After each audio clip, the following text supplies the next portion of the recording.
large apartment, sumptuously decorated, the walls painted with flowers and typical Persian motifs. Jahangir, who depended heavily on the advice of his Persian empress, Nur Jahan, had this series of chambers built for her. Unseen, she observed the affairs of state from here and quietly steered her husband's hand. Her suspected intrigues became a serious cause for dissent, and eventually even rebellion.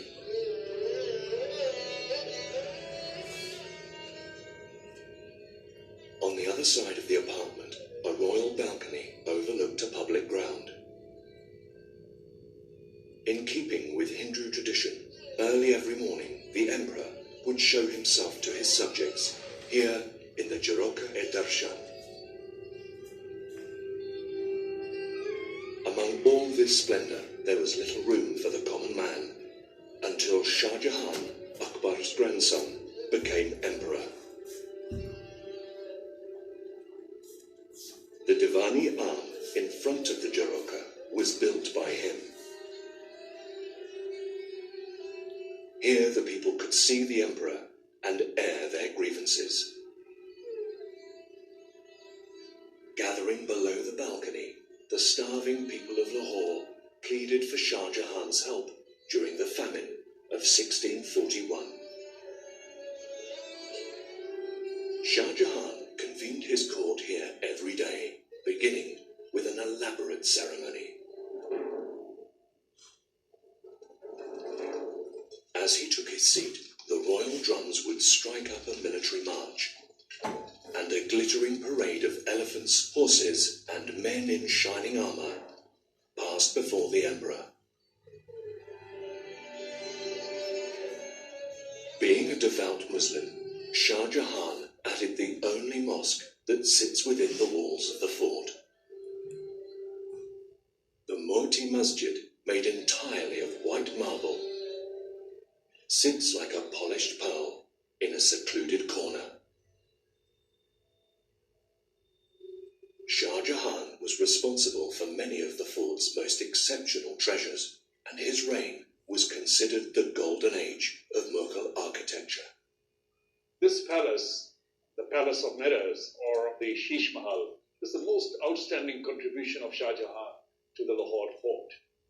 This pavilion was made of pure white marble, and it is surrounded by these mirrors which were brought from Syria, and it is studded with semi-precious stones and inlay work and gilt work and some beautiful figures and mosaic.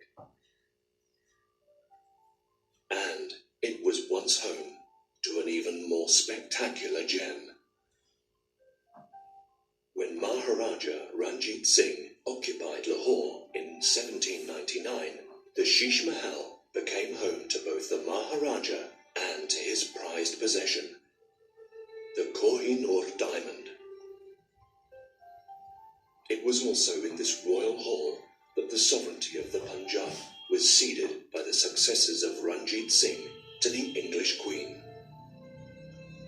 The Sikhs lost not only Punjab, but the priceless gem as well when it was sent to England, eventually becoming part of the Queen's regalia.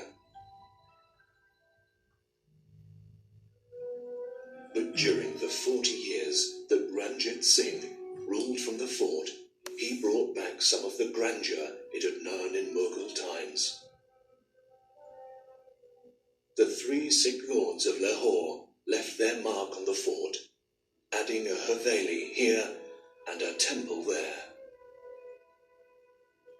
And sitting just outside the walls of the fort, the most magnificent Sikh structure of all, the tomb of Maharaja Ranjit Singh.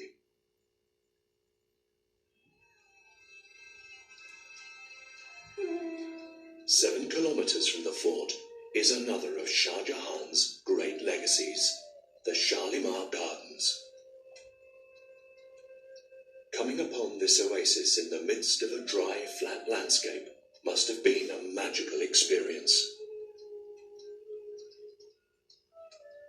The three broad terraces descend down to the floodplain, encompassing the 410 fountains, vast pools, and lushly planted gardens. The elegant pavilions and garden designs draw on Persian influences, meshed with medieval Islamic garden traditions.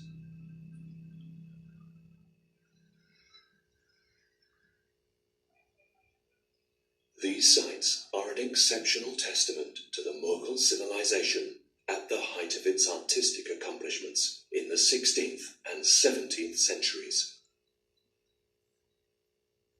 And the splendid Sikh structures are also an integral part of the history of Lahore.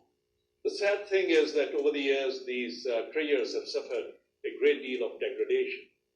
But now we are taking care of this. Together with the Akhan Trust for Culture, we are working on documenting the picture wall, followed by its restoration. The Sheesh Mahal, its rooftop, which was caving in, has been restored.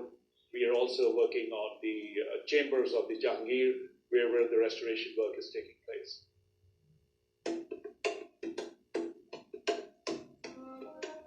These treasures are part of Pakistan's heritage, a multicultural heritage that spans the centuries, from the original Hindu and Buddhist inhabitants through waves of Muslim and Sikh invasions and conquests. They hold the key to the history of this land and the ancestry of its people. But they also belong to the rest of the world as a record of human civilization. It is our responsibility to preserve them for the benefit of future generations, so that they too